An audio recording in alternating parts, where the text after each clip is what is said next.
In today's video, we're going to talk about two primary different ways to play your bass drum pedal. Two options we're going to look at. Number one is going to be heel up technique. Another one's going to be heel down technique. First one we'll look at is going to be heel up technique. And this is probably the most used technique because it allows you to play with pretty good power, good speed. And we're going to take a look at where my foot is positioned on the footboard. Now, when I show you this, this is going to be again from my perspective. Different things work for different people. This is just my perspective, what I like to teach to my students because I found this to be really useful and effective for myself and my students.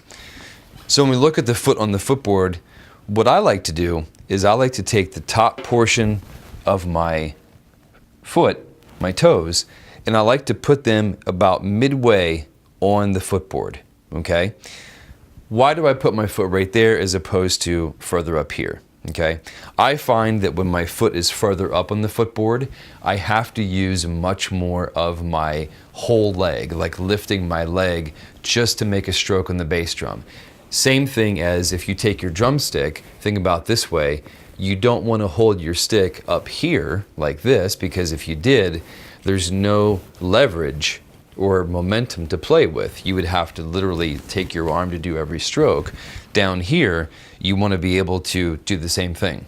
So I like to put my foot a little bit further back, and that also gives me quite a good amount of power and oomph when I'm playing.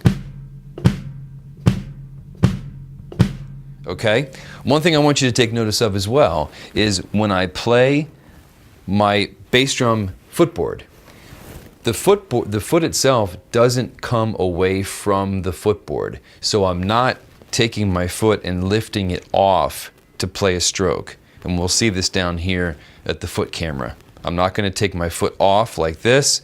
I'm going to just have my foot absorb the energy coming back and then returning to the bass drum head, okay? When I talk about this with people, I like to give the analogy of when you do a bench press, you're lying down, you push the weight up.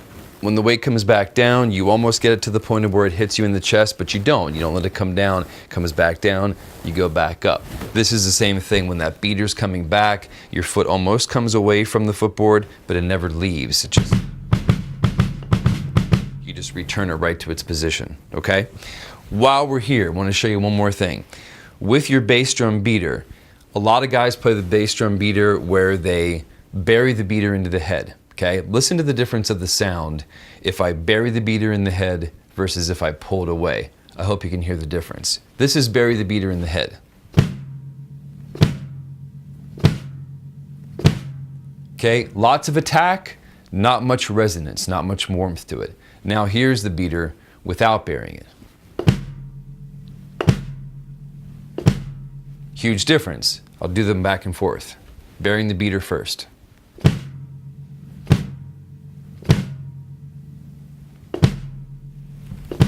Has more of a cavernous type of sound to it. So when you're playing your bass drum, both ways can be useful for different things, but I think most of the time, for my taste, I like to bring the beater back off the head. I'll share a quick story with you. When I came off of the road with Breaking Benjamin, one of the things that I started to work on was getting a fuller sound with my bass drum. And what I would do is I would practice, and I would only practice playing the bass drum on beats 1 and 3, okay? So I would literally practice this simple beat.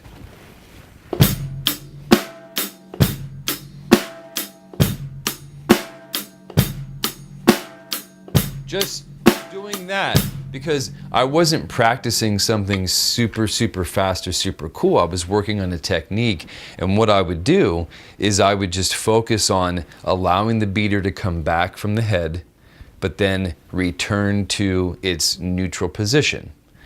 That neutral position, if we look down at the bass drum beater, that neutral position isn't here against the head, and it's not back here.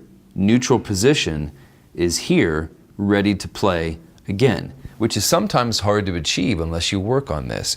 So I would just simply practice 1, 2, 3, 4, 1, 2, 3, 4. And if you look at my beater when it comes back, it sits right there, okay? Now, some people might ask the question, okay, well, when you're returning your beater to the head like that in neutral position, what about the balance in the body? What about the balance in the hip? Things like that. When you're done playing, what you want to do is just let all of that energy absorb into the foot, okay? So you hit, and then when I'm done, I'm not holding tension up here, okay? Like all of that energy is just kind of dissipating into the foot, almost kind of like just going back into the ground. So you're not holding tension up here, all right? But practice letting that beater come off of the bass drum head, okay? And this is heel up technique. One of the examples I usually like to give is if you're working on heel up technique, one of the things this is great for is if you play something like the Immigrant Song by Led Zeppelin. Okay, it's got a really fast bass drum pattern like this. 2, 3, 4.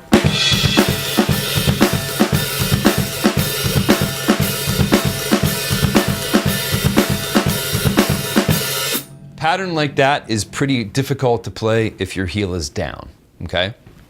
Again, heel up, great for power, speed, lots of good things.